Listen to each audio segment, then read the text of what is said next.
Hail and well met, everybody. Welcome to Geek, Thyself, a show by nerds, for nerds, who love geeking out over random facts and esoteric trivia. My name is Heather. I'm Russell. And we'll be your hosts for this journey through the wondrous land of information. Alright. Hi, everyone, and welcome back to Geek Thyself. Hi, we're doing the thing. Every time I'm going to say it. So now we are in December. Mm-hmm. We are even further into December. Last week we did older Christmas traditions, which covered a couple of UK ones, which is interesting. Or at least more UK-centric ones, I guess. Yeah, ones that I think are at least more popular over there, like the Advent calendars, because they're not really done over here as much. Like, I know people who had them when I was growing up and stuff, but, like, I never did. You. I get you. Oh, excuse me. So, now we're going to do something that matters... Well, okay, I was going to say it matters more to you, but that seems like I don't care. No. What I meant is this is a topic that is closer to your heart just because of the area you work in, I guess. Yeah, that's fair. For anyone who hasn't caught a previous episode where I've mentioned it, I work at a veterinary hospital, and so anything relating to animals is something that I feel very strongly about. And today, our topic is specifically holiday hazards for your pets. Yeah. I don't have any pets for hazards, but I used to. I used to have 2 rats. We used to have a bunny. We used to have goldfish. We used to have other fish as well. But we've never really had any cats or dogs, just because we didn't really have the time to give them the love that they deserve, so it wouldn't have been a good situation for them as well as us. Just because both my parents were working and we were too young to actually look after an animal properly. Right. So that's good, though. That actually harkens back to a previous episode I've done where I talked about how to pick the right pet for you. One of the big things was, do you have time for the pet you're looking at? And we all just knew that we wouldn't. Like, even though a dog would have been nice, it just wouldn't have been a great situation. Like, I'm sure the dog would have still been happy to just be around, but like, my dad wouldn't have done much with him, I can tell you that, and my mom would have liked to, but too busy. So, yeah. Just wasn't something for that time, but maybe later, when and all that sort of stuff. So, yeah. Yeah. So, for anyone who has caught any of my previous pet-related episodes, you already are aware there's a lot of things around the house that can cause problems for your pets, but there's also some things that more specifically come out during the holidays that can be an issue. One of the biggest ones is actually just stress. The stress of visitors, the stress of travel. Yeah, I did an entire episode on it last year in December. But especially for cats, I know I'm not as familiar with dogs. I have 2 of my own, so I have experience with them. Anything other than cats and dogs, I'm a little less sure of, but I know that just animals in general, changes in the household or in how things are run or what's happening can mean stress because they're used to having a certain routine. So if you change something, that can trigger different health issues. I know during the holidays and like after the holidays, we see a lot more patients come in where, I had all my family over for Christmas and she just hid and she didn't eat anything. Or, I had all my family over and she seemed like she was fine, but now she won't stop vomiting and I don't know what's happening. Things like that. And some of the triggers for different things, like not eating is a big one. That can cause a lot of health issues. But some cats in particular will not eat if they're super, super stressed. And if a cat's used to not having anyone in the house, it's just you and them, and then suddenly 20 people are over at your house, including possibly children who don't necessarily understand that the kitty doesn't want to play with them, then suddenly you've got all of this incredible amount of stressors going on. And, if anyone who comes over happens to also bring a pet with them, like, oh, your cousin brought their dog, who's maybe like the sweetest dog in the world, but your cat or your dog or whatever animals you have are not used to that animal being in the house, and that's a huge stressor. Yeah, because it takes a while for certain animals to even get along to be in the same room. And then suddenly they've got new people to worry about, and they've got new animals they don't know. Yeah. Like, and I mean, on top of that, depends on the kind of animal that you have in your house, too. Like birds and rats, for example, look like prey to some other animals.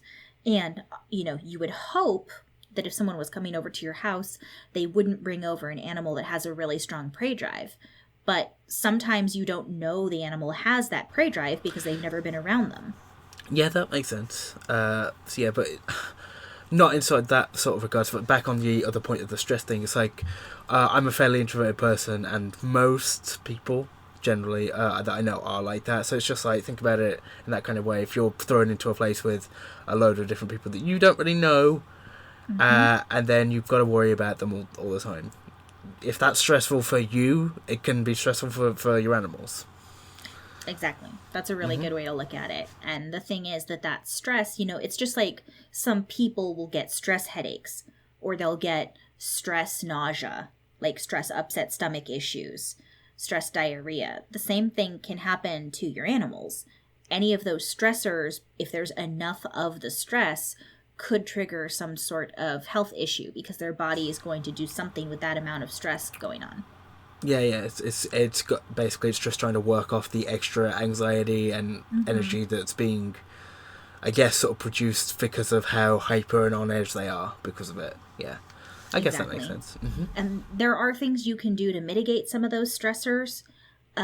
I went over all of them in last year's episode, and it was an entire episode, so I'm not going to go through every single one right now. I will say, though, anything that you can think of that would minimize the stress for your pet is a good idea. Yeah. And also think about it for, again, yourself, like what helps you with your stress, because if it helps you, there's a fair chance it will help with your animals. Like, if you need to, like, keep that separation, you need to let them leave and then come back and do it in small doses and that kind of thing. Yeah. And I mean, one of the easiest things that I think would work for most type of animals, maybe not so much dogs, but for any other type of, like a cat or a caged pet or anything like that, one thing you can do that will likely help reduce their stress is keep them in a separate room. If you know they're an anxious cat, if it's like a hamster or a rabbit or anything that may not do well being handled by a lot of people who don't usually handle it, put it in a separate room and just let your guests know, we need to leave the animal alone. I don't want them super stressed out. Yeah. That kind of thing. Yeah, and like bring them out like in short bursts around smaller crowds of people. Like if they want to see them, like make it like an intimate thing. So they're not as worried. I get you. Right. Having one new person meet a rabbit or a guinea pig or something would be a lot less stressful for that animal than having 20 people crowded around the cage. Yeah, absolutely. It's on a small tangent. It's why I worry a little bit about like support animals, like places that buy animals specifically as support pets, but then don't get the balance right on how much they can be used for that, if that makes sense. Because I know when I was at university where the accommodation bought a couple of rabbits, and to me it looks like they were like being brought out for new people too much, if that makes sense. I can see that. Yeah.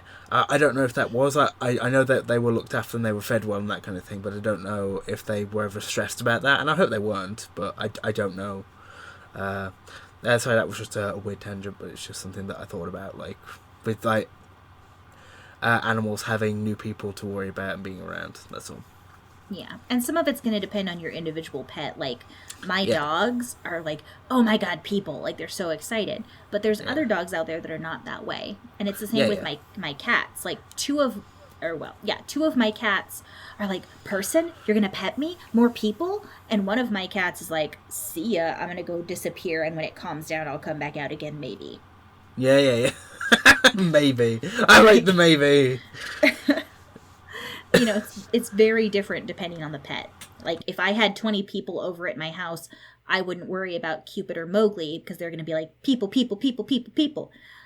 Whereas Cassidy would be hiding in a corner all night. Because she doesn't like new people coming over. If it's quiet enough, she'll eventually come out. But, you know, that's a good example of I would make accommodations to let Cassidy be somewhere quieter, like our bedroom or something.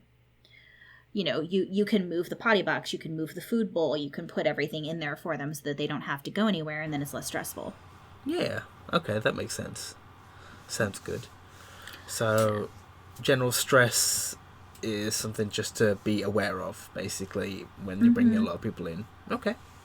Yeah, exactly. And then another stressor, or not stressor, another hazard that you really need to watch out for is actually the food. Yeah. Especially if you're having people over. Now, Right. if you're at home and you're baking and you know that your cat or your dog or whatever will try to get stuff off the counter, then obviously you're already familiar with this. You kind of probably have things in place to keep them from doing it. You know, that's fine. But if you're having a bunch of people over, the risk of your pet getting a hold of food that's not good for it increases exponentially. Yeah, because there's more people and maybe less aware people of all those sort of things. Yeah, I get you.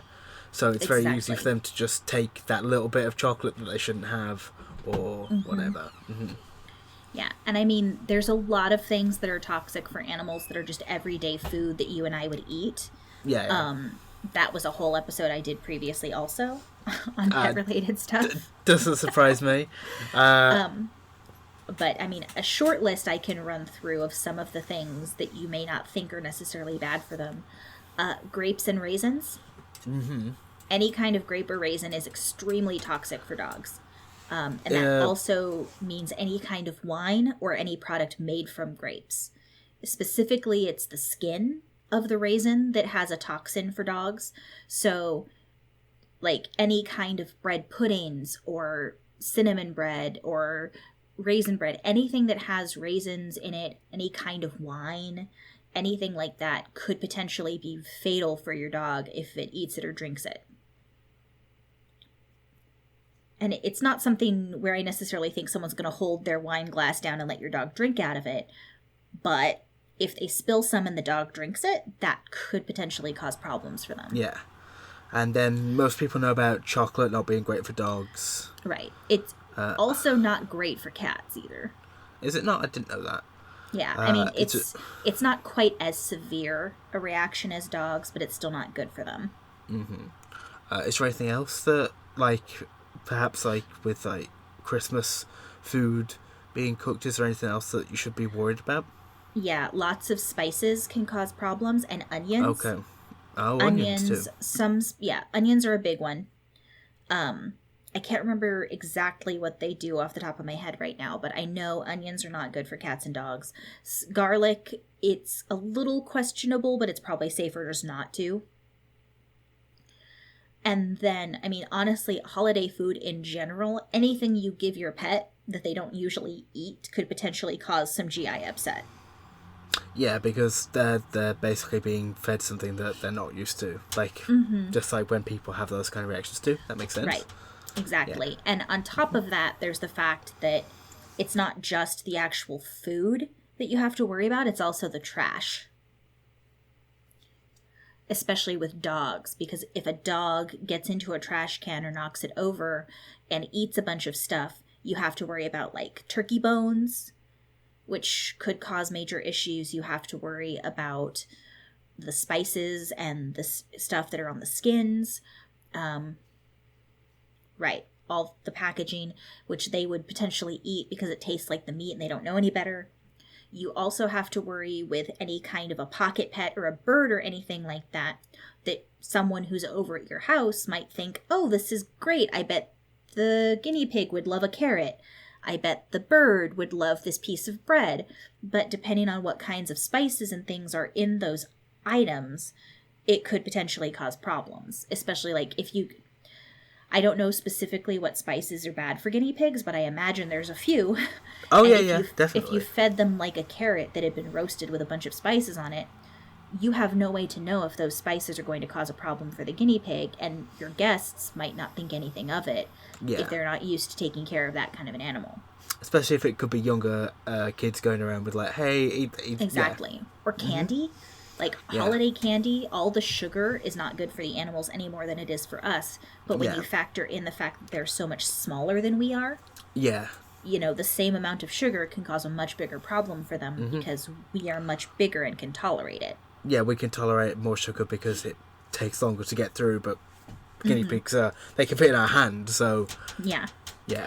Right. So one piece of candy to you or me is, maybe it's not healthy for us, but it's not going to end the world. But a piece of candy for an animal that doesn't usually have that much sugar in its diet could cause major GI issues. Yeah, makes sense. And or blood sugar issues, depending on the animal. Well, yeah. Basically, just be aware of guests with food and just keep an eye on animals because with the environment just being bigger, it's just an accident waiting to happen, basically. Yeah. And just in general, too, holiday food, like all the salt and all the seasonings, the salt in particular, like on ham and things like that, could be potentially dangerous for your pets. I know when Mike was a kid, their dog got into the neighbor's trash after a holiday and ate a whole bunch of like ham leftovers. And it happened when he was a kid, so he doesn't remember all the details of exactly what health issue the dog had from it. But basically, all of the salt and the spices and everything caused a major, major health issue with their dog, and they ended up having to euthanize him. Oh, no. Oh, yeah. I'm sorry. Because it was just, there was so much... bad stuff there. He had eaten so much ham, and it caused him such immense GI distress that it actually caused issues with the rest of him also, and he just was so ill they couldn't really reverse it. Okay. Just because you said it a couple of times, gastrointestinal? Sorry. Yes, GI stands for gastrointestinal. So basically it's stomach, intestines, gallbladder, all of that. Everything can have issues related to anything you ingest. Yeah, because I got the gist of what you meant by it, but I'm just making sure that the people listening know that's all. Sorry. No, it's fine because you use that term so much, you're just so used to it. Yeah, that's actually exactly it. I didn't even think about it. I'm so used to saying, oh yeah, GI issues. Yeah. Everyone around me at work knows exactly what I'm talking about. Yeah, that's totally it. I think on that note, we should look into going to our break because we're about halfway through. And then when we come back out, we'll discuss some other hazards that you can avoid to keep your pets healthy and safe during the festive period. Okay? Yep. Okay, see you in a minute, guys. Hi, everyone, and welcome to the mid-roll. Hey, we're doing the thing. Like always, we're going to start by talking about World Anvil, which is the most amazing and robust world management and campaign management and world building software that exists out there today online. It's worldanvil.com, and they've got just so many amazing options. You can create maps, you can create characters, you can link characters to different places and different people. They even won an Emmy for being such an amazing campaign management software product. It's worldanvil.com. You can sign up for free and use a lot of their basic features, and then for some of the more, in my opinion, awesome abilities, like some of the map building stuff, I believe, and heroes and things like that, which is basically like social media for your characters. You can have journals and things like that. Some of those products require you to buy a subscription, but you can sign up for free and try it out, and it's an amazing product. I can't talk about it enough. Okay, also next we're going to talk about Die Hard Dice. Die Hard Dice create beautiful, stunning metal dice and polymer dice. They are always creating new ones that they are making. They hand design their molds. They're all fantastic. They do all their colour testing in-house as well for their Spellbinder series and their dual colour lines. They have new frosted dice. They have new inked dice. They've got their purple and blue moonstone dice. If you're looking for, pretty. yeah, they're so pretty. I picked up a set for a new character, and I cannot wait to use them. They also have amazing accessories with their scroll of rolling, which you can hold up to 2 sets of full polyhedral dice, and basically rolls up to be an on-the-go rolling mat. You can roll it in. It's just great. Means I don't have to take my lovely dice box out. So perfect. They have so many different products. They've got so many different dice, and there's always more being added. So yeah, if you wanted to check out the site, you can go to dieharddice.com, and if you do find anything that you like on the site, you can use the code Geek Thyself to get 15%, that's 15 off your first or next order. They have free shipping in the US, and they have discounted shipping internationally. You can't go wrong if you go to dieharddice.com. And let's get back into this week's topic. Alright, hi everybody, welcome back to the topic of pet safety at Christmas. Or during the festive holidays if you don't celebrate Christmas, which is fine. We've talked about stress and food hazards, which are, I imagine, probably two of the bigger ones. Yeah. I mean, Yeah. I generally think those are two of the bigger ones, especially because those are the ones that are the hardest to watch for, really. Because usually the food one is more of an issue if you have guests over, because the guests are not going to necessarily follow the same rules that you do normally with your pet. Yeah. And then the stress, same thing. It's more of an issue when you have guests over. Yeah, and it's sometimes difficult to see in the moment when you're busy with all your guests, and then you notice later and then there's problems. Yeah, makes sense. Exactly. So, the next biggest one, I think, at least from what I've seen and heard, would have to be the decorations. Yeah. There's a lot of decorations during the holidays, and there's a lot of things that could potentially cause a problem for your pets. So, I'm going to start off with the two that I think most people overlook the most. The three that I think most people overlook the most. One is poinsettias. I'm not sure what that is. Oh, is that not a British thing? Maybe it's only it's kind of like an ivy. And it's usually red and green. Hold on, I'm now Googling a picture of poinsettias because that didn't even occur to me. It's not something that I am too familiar with. Okay, sending a picture. Okay, let's have a look. Okay, so it's a sort of festive plant, I guess? Yes. Okay, so not this something may be... that I've... Oh, sorry, carry on. I was just going to say this may be more of an American one then. Maybe. Yeah, they're a very, very popular plant to use as decoration over here at Christmas and the holidays because the top leaves all get very, very red and the lower leaves stay very green. So it fits, yeah. Yeah, it's very much the Christmas colors. But poinsettias are toxic. Right. For everyone or just animals, I assume? They are toxic to humans as well, but of course humans aren't going to eat it. No. But and honestly, even if you did eat it, it's not necessarily going to kill you, but it's still not good. It's one of those ones that can cause a lot of GI upset.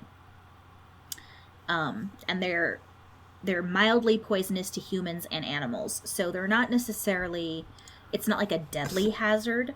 Yeah. But if you happen to have a cat or a dog that likes to chew on plants, bringing any kind of a poinsettia into your house is just a bad idea. Because if they chew on it, it could make them really sick.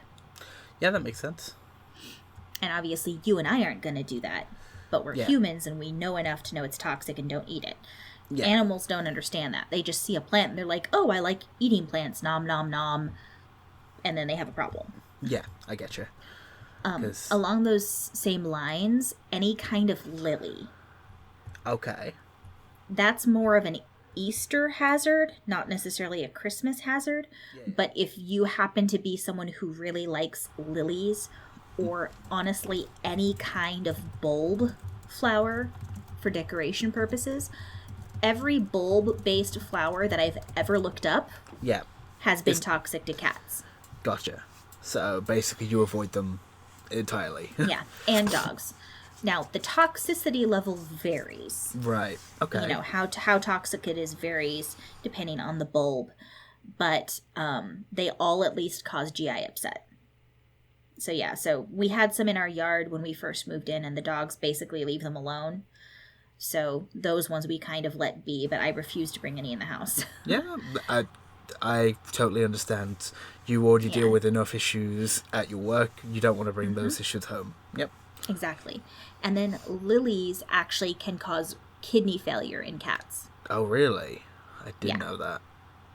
Yeah. I've seen more than my fair share of heartbreaking scenarios where someone didn't realize that a lily was toxic, brought it in the house, and then a few days later their cat, sometimes kittens, like I've seen it happen to a cat that was like 2 years old.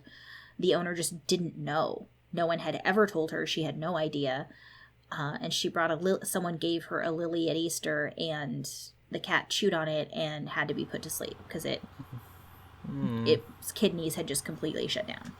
No. So you need to be careful about what kind of plants you bring into the house, for sure, during the holidays. To you, it's just pretty decoration, but if your animal is one of those ones that's going to chew on things, it could potentially be deadly. Yeah. Another thing for decorations, like I don't think this is perhaps toxic, but it's certainly not good, is be aware of tinsel. Yes, that's definitely on my list. And plant-wise, another big one is mistletoe. Okay. I feel like most people know that mistletoe is poisonous, but mistletoe is toxic. It's toxic to humans too. I did know that, but to be fair, we've never really put mistletoe up. It's just not something we've ever done. So yeah, it won't necessarily kill a human, but it is known that if you eat it, if you happen to ingest mistletoe or the berries, you could end up with things like dizziness, blurred vision, vomiting, and seizures. Oh, wow. One of those things is not like the others. And that's us. Yeah. So you can imagine what it could do to your cat. Absolutely. Or your dog. Or any animal. So that's another sort of plant-based decoration that, again, I don't think people necessarily think about the fact that it's toxic and is going to be around their animals. The other thing is, too, you hang mistletoe from, like, a string or something. You basically make a cat toy out of mistletoe. Yeah. I didn't even think of that. Yeah. Yeah. So I definitely would recommend a lot of caution if you're going to bring any kind of decoration like that into the house. Another plant-based one that, again, people don't think about is Christmas trees. Are they toxic? The Christmas tree itself is not necessarily toxic. I'm sure that if your cat or dog chewed on enough of it, it would make them queasy somewhat. Oh, most yeah, absolutely. Plants will do that. But the problem is the water. The water? From the Christmas tree. Okay. Yes. Because a lot of people, and there's a lot of products out there now, people will put something in the water to help preserve the tree longer. Okay. And so it's essentially like a form of embalming, but for a tree, and that could cause issues with those chemicals being in the tree. I'm with you. Yeah. And I mean, there's a lot of different products out there. Some of them are very chemical based. Yeah. Like the ones that you come with, like cut flowers and stuff that you mix into the water. Yeah. So there's things like that sometimes you can get for your Christmas tree that are supposed to make it stay green longer and drop fewer needles and all of that. Right, okay. But there's also other things like, I know I've heard some people will use aspirin in a vase full of cut flowers. Right. To help preserve them longer. And it does work. The problem is aspirin is potentially toxic to cats and dogs. Gotcha. So if you're someone who uses something like that instead of buying the chemicals obviously could potentially cause problems. Yeah. But someone may not think of the fact that the water has aspirin in it as a problem. But cats don't process aspirin. Cats in particular don't process aspirin well. Their bodies just don't have the means to process the aspirin. So they can basically develop extreme hemolytic anemia where their blood is so thin that their blood vessels practically start bursting on their own and they can die from it. Oh, wow. I didn't even... You have to be really, really careful with aspirin in cats. Okay, good to know. I know that our tree is artificial, so it's never something we've had to worry about. Just because getting a new tree every year is just no. It can be a hassle. Yeah. So we had a fake tree growing up for the same reason. Mm-hmm. And we had pets, so also my parents didn't want them drinking the water because they knew it was potentially not good for them. At least they knew. Okay, so I think we've got maybe time for like one more big hazard. If you've got anything else. If not, we can call it there. Well, another big one, and it's still related to the decorations, is the other parts of the Christmas tree. Like you mentioned tinsel. Yeah. Tinsel is a really, really, really big one that a lot of people I don't think necessarily realize can cause as large a problem as they think. Yeah. Because the tinsel, I talked about it in a previous episode, with dealing with like cat health issues, and I'm not going to get into graphic detail because I don't want to upset anyone. Yeah. But tinsel and any kind of ribbon off of gifts or anything like that, if your animal eats it, can potentially become twisted inside their intestines and can even cut open their intestines. Well, yeah, because it's thin strands of... Yeah. It's very sharp. Yeah. Yeah. It's very sharp, and your intestines, I mean, their intestines are not designed to process that.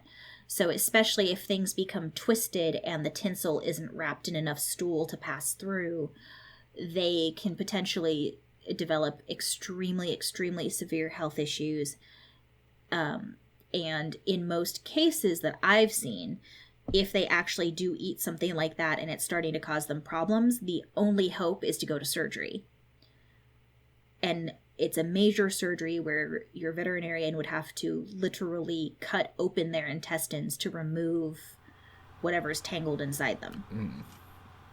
And I can't imagine that's always successful. No, sadly it's not. And it also depends on if anything has leaked out already, because then you have to deal with potential sepsis, which for anyone who isn't aware of, doesn't know what sepsis is, it's essentially extremely severe systemic infection, meaning it's like the whole body becomes infected, and your intestines have a lot of bacteria in them to process your food. Yeah, and like to get rid of the bad stuff, because that's literally their whole job. So if that starts leaking out into the rest of the body, yeah, it's not a good time. Yeah. So any kind of tinsel or string, anything like that could potentially cause a problem, but tinsel and wrapping ribbon are in particularly really bad when it comes to cutting things, like lacerating the intestines open, because they have sharp edges. I mean, if you think about it, that ribbon, it's thin. You could give yourself a paper cut with it, and it's not paper, so it's not going to dissolve in the stomach acids because there's so much plastic in it. So that tinsel and that ribbon are then still really, really sharp and racing through your pet's intestines, but then become twisted, and so those sharp edges are no longer wrapped in stool or anything to protect them, and it can cause a lot of issues. Yeah. I'd imagine, especially like glass and like breakable ornaments are probably a problem as well. I don't know if regular balls are a big deal, because obviously they're big plastic balls. I don't know if they're easy for a dog to break apart, I guess. I think it would probably partly depend on the pet. But yeah, I mean, there's so many things. Like any kind of ornament could potentially be an issue, especially depending on the kind of ornament. Like if you have, like you mentioned, the more glass-like ornament balls to hang on the tree, if one of those falls and breaks, you and your pet have to worry about broken glass and stepping on it. But there's also the fact that your dog in particular, well, your dog or your cat is not necessarily going to realize that's not a toy. No, they're not going to realize that it's like a dangerous thing. Yeah, and glass is already a problem, like for anyone. So Exactly. But even the soft toys or soft ornaments, not toys, could be an issue because your dog might think it's a toy or your cat might think it's a toy and run off with it to play with it. And then they might eat part of it, which could cause them a problem. There's also the fact that a lot of ornaments, there's those little metal hooks that you can buy that you hook the ornaments up with. And if your dog or cat, your cat probably wouldn't eat one of those, I don't think. But they could cut themselves on it if they were chewing on it or something. And your dog, depending on the size of your dog, could definitely eat one of those. And, if tinsel's going to cause their intestines a problem, you can only imagine what a sharp metal hook is going to cause. Yeah. I mean, I've not seen those sort of things in the UK much, I'm going to be honest. Like, I don't think I've seen, like ornamental metal hooks that we use. I know we don't have any, but I suppose they... Okay. Yeah. But still, maybe it's more of an American thing. But for us over here, a lot of the little round Christmas ornaments, yeah, a lot of them are made out of very, very thin glass-like material. And there's a little metal cap on the top of the ball. Yeah. And that little metal cap has like a spot to hook something onto to then hook it onto the tree. Yeah, ours basically are plastic, with a plastic top and just a bit of thread that you basically just hook over the tree like that. Okay. So we don't really have much metal, but still, it can still cause problems. That's interesting. That's a big difference. Yeah. Between yours and ours. Because ours are usually the thin glass, which is much more breakable. Yeah, we don't really have glass. I mean, you can definitely get them, but generally the ones we used tend to be plastic. Okay. That's interesting. Yeah, ours are almost always the really thin glass-like material. I don't know if it's actually glass or not, but it breaks like it is. Yeah. I think it must be glass, but yeah. 1 second, I'm just going to send a picture of that just so you can see it. Okay, I mean, ours look like that, but instead of that little cap at the top is metal usually. Yeah, no, and instead of having a string plastic attached, instead of having a string attached, it's usually it's a hook.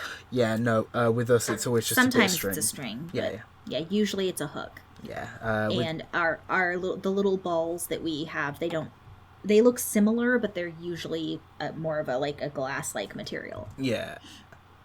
Yeah, this I'm just sending one more. This is basically what we have just all the time. So yeah, like that. That's basically what ours look like. So yeah, like bit of ribbon. So that's definitely different. So for any of the American listeners, what he sent me a picture of, it's basically like a round plastic ball, clear plastic ball, and the inside is filled with little bits of colorful stuff. And then the cap is plastic instead of being metal like ours. And it's a string. It's a piece of ribbon to hook over the tree branch instead of a metal hook. See, now that is significantly safer for your pets. The ribbon could potentially be a problem, but in general, that's going to be a lot less breakable and everything. Yeah. No, ours are. I'm trying to find a picture so I can send you what ours look like. Yeah, because it's not nearly as safe. Yeah, but that's what I mean. I wasn't really sure what you were sort of talking about, like with the hook. Like, I just assumed it was going to be a difference in sort of culture or difference in producing. It just seems unsafe to have a metal hook around kids as well. To be fair, like not. Yeah. Okay. Yeah. Yeah, and then the hooks. Yeah, okay, here's a good example of one. Okay. So this is pretty standard. It's a red glittery Christmas decoration ball. Oh, wow. The cap is metal, and then it's got the classic hook. Oh, whoa. What is that? Yeah, that's what I grew up with. Those little metal hooks. No, that's so dangerous.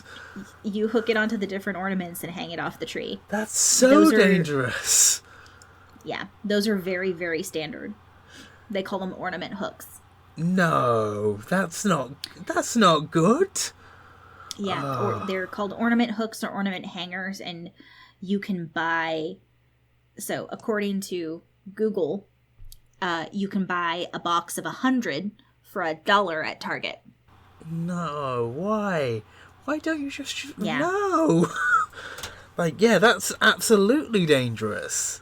Like, not even even a kid who's messing around with that could absolutely hurt themselves. I agree. And then you've got animals who don't know any better, and yeah, dog bites that, it's gone. It's gone. Mm-hmm.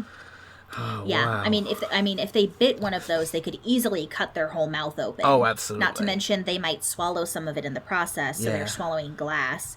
And then on top of that, if they get a hold of that hook and accidentally swallow the hook, I mean, it's just this whole like spiral of bad. That's a load of bad. Yeah, yeah. That's a significant difference. Yeah, as is plastic mainly, plastic caps. Ribbons, or maybe not always ribbons, but like string, like which is tied. But yeah, like that's. Yes, I will say that generally speaking, your Christmas decoration balls look much less dangerous. Okay, well that's at least something to know. All right. Okay, so is there anything else that you want to talk about before we wrap up, or? I think those are honestly some of the biggest ones, and some of the ones that I don't think people necessarily think about when they're decorating for the holidays. Yeah. Okay. Yeah. So, those are some of the things I'd recommend looking out for. There's obviously other things that, anything that could normally cause your pet a problem on a day-to-day basis, you still have to worry about. Yeah. And with guests coming over, I guess the last one thing I would mention is that if you're having guests come over and you have a cat or dog, either make sure that you or someone you trust is the one dealing with the door. You might want to get like a child safety lock if you're going to have kids coming over so that they can't open the front door or the back door or whatever, because anything like that, you run the risk of your pet being let outside. Yeah. And if they're an indoor pet, that's not good. Right. If they're an indoor-only pet and they don't usually go outside, then if they ended up outside, it could be very confusing and dangerous for them. Not to mention the children. Like, if you have children coming over to your house, it's a good idea to make sure they can't run out the door. So, making sure that you or someone you trust to be careful of children and animals is the one doing all the door opening, and or getting safety locks to, like, they make ones where you basically, it's like a plastic ball that pops over the outside of the doorknob. Oh, okay. And, adults know you have to pinch these two spots so that you can actually grip the doorknob and turn it. Yeah. But if you don't grip those two spots and turn it, then all that happens is the plastic knob just spins and spins and spins. Yeah. So a kid's not going to get... Yeah.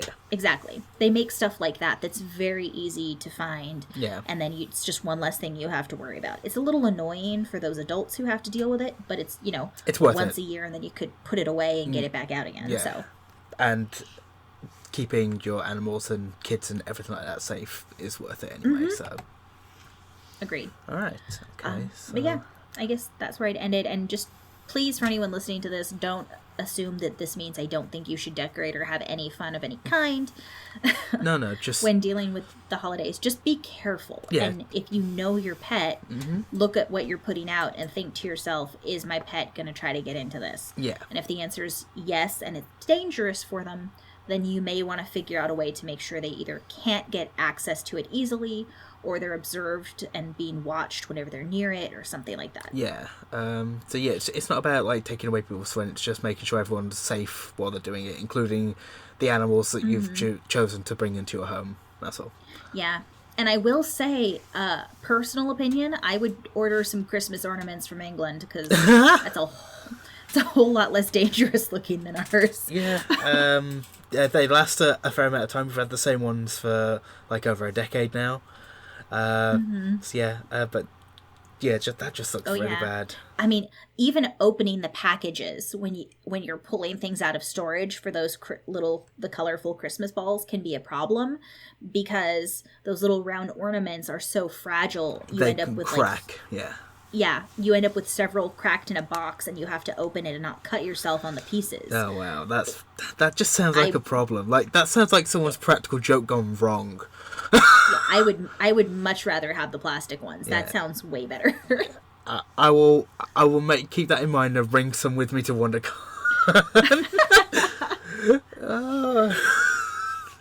Yeah, those sound way less scary. Yeah.